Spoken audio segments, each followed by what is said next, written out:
All right, everybody, welcome back. It's MJ here, Just Plain Fun, and we're going to do an unboxing video, but I've got a special guest with me today. The Just Plain Fun son. Yep, I've got my 11-year-old son out here, and he's going to help open this box, and let's get started. Y'all have seen me advertising, talking about this on Facebook for really the last couple days on the Just Plain Fun Facebook group. Just Plain Fun, the parts division.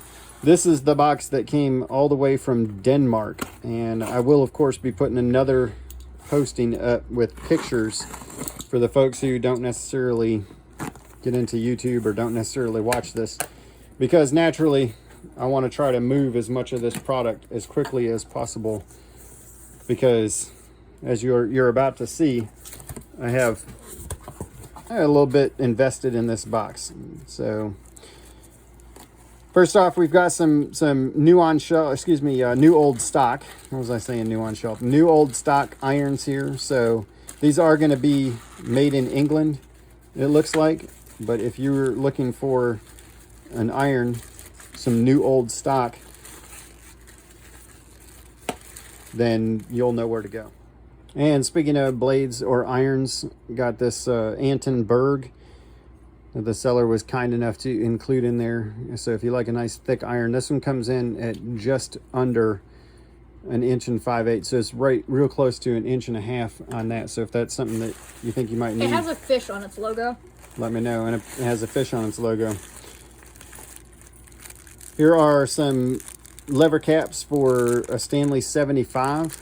If that's something that you need. I know I'm in talks with at least one person that needs some of those, and my son's going to open this next bag here. Yes.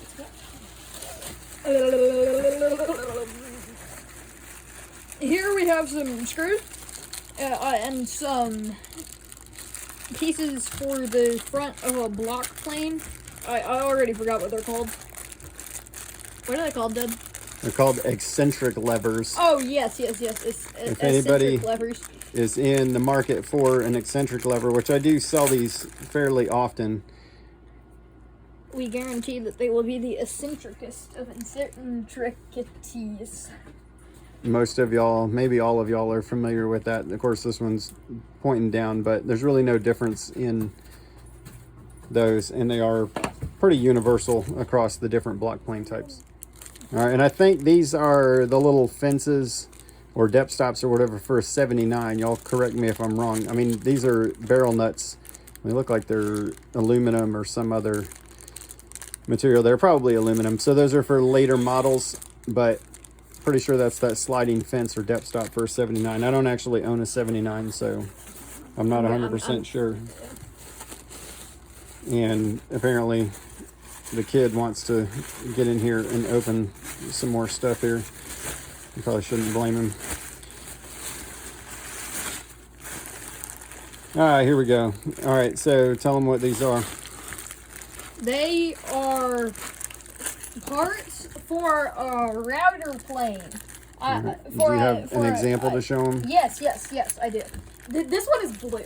And I already forgot what it's called. It's that thing. This one has correlated ridges. These don't have correlated ridges. This one has a correlated ridge. I don't think they're correlated, but you might say ridges or possibly corrugated, although it's not really corrugations. But the collar that holds your iron on the router plane. So these are for the late model router planes, and I will have to come up with some screws to go in those. But if anybody needs one of those, which I get requests fairly often, so I'm sure there will be some folks needing those. And here we have some screws. I'm pretty sure these are front knob screws for some tall knobs. So Isaac, can you grab that plane body over there? I have many bodies to choose from to test things in, but right here we're going to find out, because these are, they're new old stock. And a lot of these parts were made in England, but as y'all likely know, they are compatible with the USA made versions. And as you can see, that threading is the same. So these are new old stock front screws for the 2.5 inch knobs. And this is, this is quite a find, because the beauty is none of these are bent. A lot of the ones that you find in the old vintage planes unfortunately have been bent, and so this one's going to be nice and straight. So if anybody needs one of those, of course, y'all know how to get hold of me. These are screws for a frog, just like this one. They go right in there, and you just screw them in like so. We are going to test to make sure these screws are compatible with the frog, or maybe we won't. I don't know. We did that with the last one, so I think we will with this one. I do get requests for these because unfortunately they do get broken off from time to time. And as my esteemed colleague here pointed out or recommended, we're going to go ahead and test and make sure that the threading is the same. You flatter me. And it looks like it is. I have another video out there on the channel that shows how to remove and install this. So when you're installing, of course, you're going to use the double nut method in order to tighten that down. So as per the usual, I think I've actually got that in backwards because I'm pretty sure that tapered end is supposed to be in, but y'all get the idea. And these look like mostly screws for either the frog. Those are the little tiny screws that go on the back of the frog that hold the frog adjusting plate. And then these, I believe, are for your number 40 and your number 78 and your number 190, etc. lever caps. So those are the screws that hold those on. Got lots of good hardware in this little bag. We're going to get through a few more of these. These look like the little lockdown arms or clamps that hold your blade in place on a number 98 or number 99 side rabbet plane. I'm pretty sure there's an even number of both, if anybody happens to need one of those. This next one is pretty much like hitting the jackpot right here. I can't tell you all how stoked I am about this. Remember, I was telling you on Facebook to get hyped about this video because these are just, they might as well be gold plated. And so the kid is going to tell you what these go to. These are spoke shaves for a lever cap, and they are definitely not gold plated. They're spoke shaves for a lever cap? No, Dad, that is not what I said. I said that they're spoke shaves for, a lever cap for a spoke shave. Here is a spoke shave, and here is another spoke shave. So as you can see, one. these will fit your 52, also your 51, as well as your 151, which is arguably the important one here because it seems like everybody needs a lever cap for their 151. And if you're one of those people, naturally, as I've said a time or two on these videos, you know where to find me.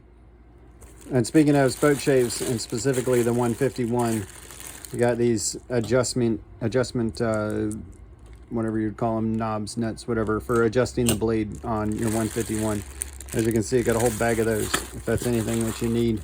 And then these are the little brass, blade adjusters. Well, the large brass blade adjusters for the 1 1/4 inch size for the later ones. But as you can see, the ridges on those are different because those are some of the really later ones are probably type 20 or so. I don't know how desirable those are going to be unless you happen to be restoring a later plane, or if you just like a nice shiny brass one, or if you just need one because they'll be cheaper. These are little adjusters for your block planes there. Same thing. I don't know how quickly those are going to move, but in case you happen to need one. Some kind of rod here, I'm not sure. Oh, see, I started thinking maybe 45, 55, but I don't think it is. Y'all help me out if you happen to know what that goes to. I'm not sure if you guys can tell over camera, but that rod is shiny. That rod is pretty shiny. I don't know what I would do without the boys' commentary. Got some more router plane parts coming up, and the kid is going to tell you more about those. There's some more adjustment screws there for block planes as well as for your regular frogs. This next bag is another special one. There's a lot of special ones in here, but right here we've got some rosewood new old stock, or at least I'm pretty sure it's rosewood. It might be hardwood, but it looks like rosewood to me. But some new old stock knobs, and the kid's going to show you what those go to. Yep, many different types of block planes. That is a number 140. I just realized that. Absolutely. So this is a number 140. I'm not sure where that screw is, but this is a 140. And this will go to your 110, 120, etc. And your 130, 131 as well. What's next? What's next? Looks like we've got some more new old stock. Those are for front knobs, for low knobs. Pretty nice little group to have there. And Jens was kind enough to include a couple of other irons. This one is from Denmark. It says Tiger High Speed. Yeah, this one is a tiger. The other one was a fish. Yeah, so we've got fish and we've got tigers. But look at that. If you like a nice thick iron, I think I'm probably going to have to keep this one though. It's coming in at 2 3/8, so it'll fit a 6 or a 7. But I might have to keep that one for one of my user planes. And let's see what else we've got stashed away here. And it looks like we're getting down to the end of the box here. And if you've watched many of my videos, you know that I like to save the best for last. So I've got just a couple more things to show you here. One of them is this big bag of screws right here. This is another one that's like hitting the jackpot right here. This is a very universal screw. If you've watched my video on suitable substitutes, you know that this particular size of screw will fit in a lot of different applications. So for example, if you're missing that front lock screw on your adjustable fence for your 45, this one will thread right into there. It'll work in certain places on the 78, and the kid is showing you some adjusters for block planes there. And speaking of these screws, these also will go to your newer style routers. So on the old style routers, you had the additional attachment like this, and I'm talking about the one that is attached here on the front. I don't have one to show you, or I would, but the threading for the hole itself there uses one of these small screws on the later style routers. But there's a lot of different applications for this particular size of screw, and if, like I said, watch suitable sub video and you'll see some of those different ones. But probably my favorite thing about this entire box is the fact that I got some more of these screws, some more of these additional attachments for your router planes. I've got, it looks like 3 of the original rods. So 3 of those original ones, and then y'all probably know that I do sell the aftermarket reproductions of those, and they are cheaper than the originals. And then it looks like 2 of the feet. So I know there's quite a few of y'all that are looking for those. These are going to be for the later made in England style, but they are the same, and of course they're going to work the same. And the last thing for routers here, and I get requests for these fairly often, and if you're watching this video, you know how to get a hold of me. This is going to be your blade adjustment screw. And so, Isaac, where did we put that blue plane? Hey, look at you, Johnny on the spot. So if you need one of these, of course, we've got to make sure that it threads the same. I know it looks like it's threading on tough, but that's just because the threads on the top of that are a little chewed up. So I went ahead and threaded on past the part that is kind of chewed up there. And who knows, maybe somewhere in these, in one of the bags that I didn't see, maybe I've got some more of this type of screw for the router. But you can see that it is the correct one, and then the blades do fit on there. And the takeaway there is if you happen to need one of those for your router, they're available. Thank you all for watching. That'll be it for today. First video. Probably won't be the last. See ya!